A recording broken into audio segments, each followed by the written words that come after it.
Hi friends, Mukta Joshi. या व्हिडिओमध्ये आपण मेगा भरती 2026 संदर्भात अतिशय आनंदाची अशी माहिती पाहणार आहोत, आनंदाची बातमी पाहणार आहोत. आणि पुढील 3 महिन्यामध्ये 50,000 जागांसाठी जाहिराती येणार आहेत. आणि ह्या सगळ्या जाहिराती MPSC मार्फत होणार आहेत आणि सगळ्या परीक्षा ह्या ऑनलाईन असणार आहेत. आणि ही सगळी माहिती कोणी दिलेली आहे माहिती आहे का?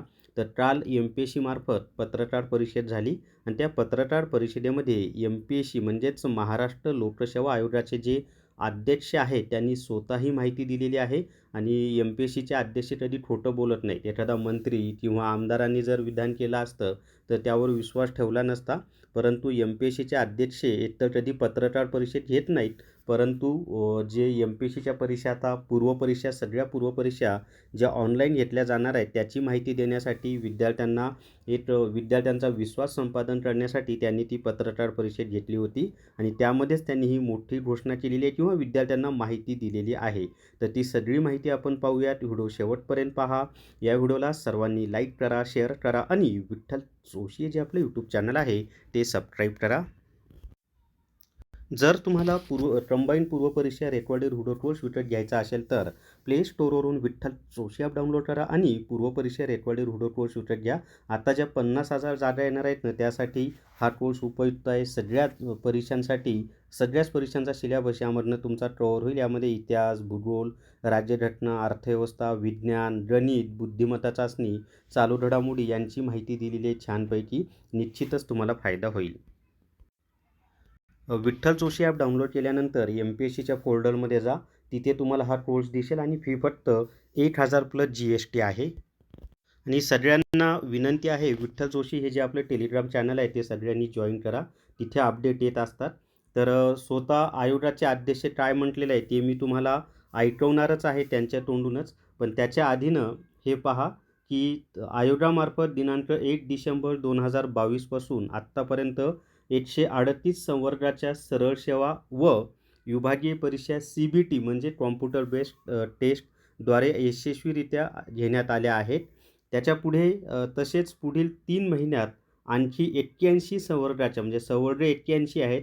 म्हणजे वेगवेगळ्या स्वरूपाचे ते म्हणजे साधारणपणे मला वाटतं 250 संवर्ग काय केलेत.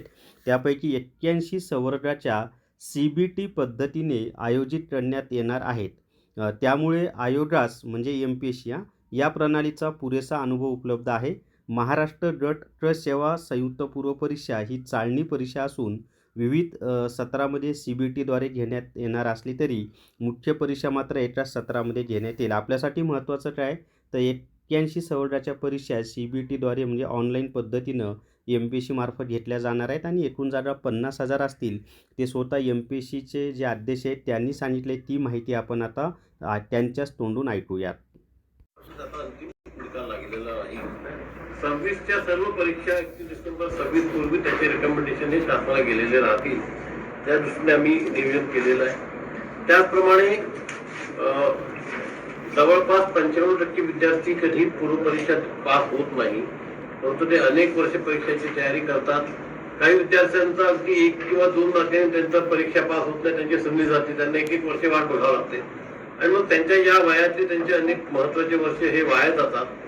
आणि म्हणून आम्ही असा निर्णय घेतलाय की जी पूर्व परीक्षा आहे ती वर्षातनं किमान 2दा किंवा 3दा घ्यायची. म्हणजे त्या विद्यार्थ्यांचा ताणही कमी होईल, त्यांचे महत्वाचे वर्ष देखील वाचतील. आणि आता एवढ्या गोष्टीचं आम्हाला समजा वर्षातून 2-3दा परीक्षा घ्यायच्या आहेत, 5,000 50,000ची भरती करायची आहे, तर निश्चितपणे आम्हाला थोडा तंत्रज्ञानाचा वापर करावा लागेल. त्याच्याशिवाय सगळ्या गोष्टी शक्य नाहीये. आणि हे सगळं करताना आपल्याला निकाल पण वेळेवर लागायचे आहे. 6 महिन्यात निकाल लागला तर विद्यार्थ्यांना पण एक समजते की आपण पास झालो नाही झालाय, त्यांचे वर्ष वाया जात नाही, शासनाचे देखील पद रिक्त राहत नाही. आणि म्हणून या सगळ्या गोष्टी करता आम्ही या पद्धतीने नियोजन केलेलं आहे. त्यातला जो एक मुख्य मुद्दा होता की आम्ही ज्या परीक्षा CBT बेस घेणार आहे, तर CBT बेस नॉर्मलाइज एक्झाम जी आहे ती फक्त पूर्व परीक्षा होणार आहे. ज्या मुख्य परीक्षा आहेत त्याच्यामध्ये कोणताही बदल नाही आहे. सर्व मुख्य परीक्षा या पूर्वीप्रमाणेच होती.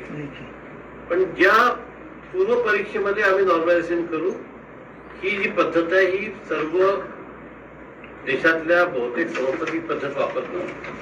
वेल पूर्व पद्धत आहे. MPSC निकाल तर जवळपास 130 परीक्षा या CBT बेस घेतलेल्या आहे. त्यामध्ये कुठेही काही कोणाला शंका नव्हती.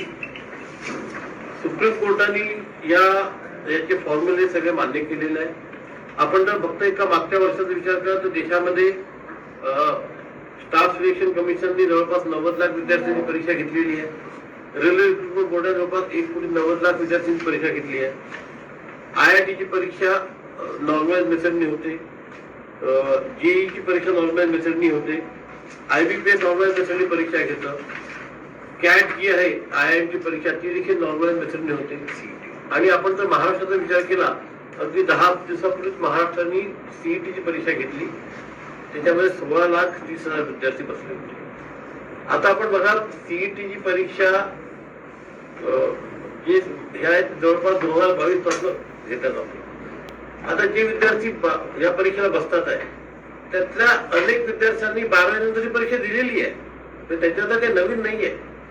अनेक विद्यार्थी असे होते ज्यांनी 12वी नंतर CET ची परीक्षा दिली. आता ते ग्रॅज्युएट झाले आणि आता ते आपली MPSC ची परीक्षा देतात आहे. त्यामुळे त्यांच्याकरता पण काही गोष्ट नवीन नाही आहे. त्यांची सगळी आम्ही तयारी केलेली आहे. सगळ्या परीक्षा व्यवस्थित पार पडतील. सगळ्या केंद्रांवर MPSC चे केंद्र प्रमुख राहतील. इन्व्हिजिलेशन जे आहे ते त्या ठिकाणी सरकारचे आमचे नियुक्त प्रतिनिधी त्या ठिकाणी राहतील. आणि CDAC जी संस्था आहे केंद्र सरकारची ती या सगळ्यांचं सिक्युरिटी ऑडिट करेल. त्यामध्ये कुठे गडबड होणार नाही याची खात्री करेल. आणि विद्यार्थ्यांनी विश्वास ठेवावा. तो विश्वास मी आमच्यावर अनेक वर्ष दाखवलेला आहे. तसाच विश्वास ठेवावा. या परीक्षा योग्य पद्धतीने पार पडतील. लवकर पार पडतील.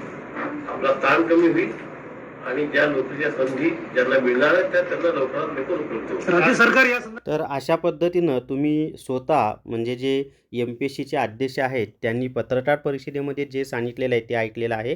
ते स्पष्ट बोलले की येत्या 3 महिन्यात 50 ते 60 हजार जागांची भरती करायची आहे आणि साधारणपणे 81 संवर्ग ते आहेत. आणि ह्या ज्या सगळ्या परीक्षा आहेत ना ह्या सगळ्या परीक्षा ऑनलाईन पद्धतीनं होणार आहेत पहा. यामध्ये तलाठीची भरती आहे, नगर परिषदची भरती आहे, त्यानंतर वेगवेगळे जे डिपार्टमेंट आहेत म्हणजे 250 संवर्गाची PDF मध्यंतरी आली होती पहा मे महिन्यामध्ये.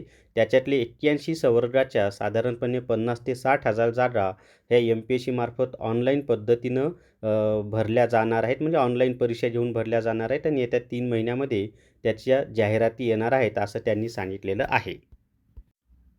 जर तुम्हाला आगामी सगळ्या भरतींसाठी चालू घडामोडी ईबुक घ्यायचा असेल तर प्ले स्टोअरवरून विठ्ठल जोशी ॲप डाउनलोड करा आणि चालू घडामोडी ईबुक विकत घ्या. फक्त 100+ GSTमध्ये 1 जानेवारी 2026 ते 31 डिसेंबर 2026 पर्यंतच्या चालू घडामोडी यामध्ये मी दिलेल्या आहेत आणि याची फी फक्त 100+ GST आहे. अतिशय कमी फीमध्ये 1 वर्षाच्या चालू घडामोडी तुम्हाला मिळतील. मे महिन्यापर्यंतच्या चालू घडामोडी दिलेल्या आहेत. जून महिना संपला की जूनच्या येतील. प्रत्येक महिना संपला की त्या महिन्याच्या चालू घडामोडी यामध्ये येऊन जातात. प्लस सरावासाठी ऑब्जेक्टिव्ह प्रश्नसुद्धा या ईबुकमध्ये दिलेले आहेत. तर प्ले स्टोअरवरून विठ्ठल जोशी ॲप डाउनलोड करा आणि चालू घडामोडी ईबुक विकत घ्या. या व्हिडिओमध्ये एवढीच माहिती आवडल्यास सर्वांनी लाईक करा, शेअर करा आणि विठ्ठल जोशी जे आपलं यूट्यूब चॅनल आहे ते सबस्क्राईब करा. Thank you very much.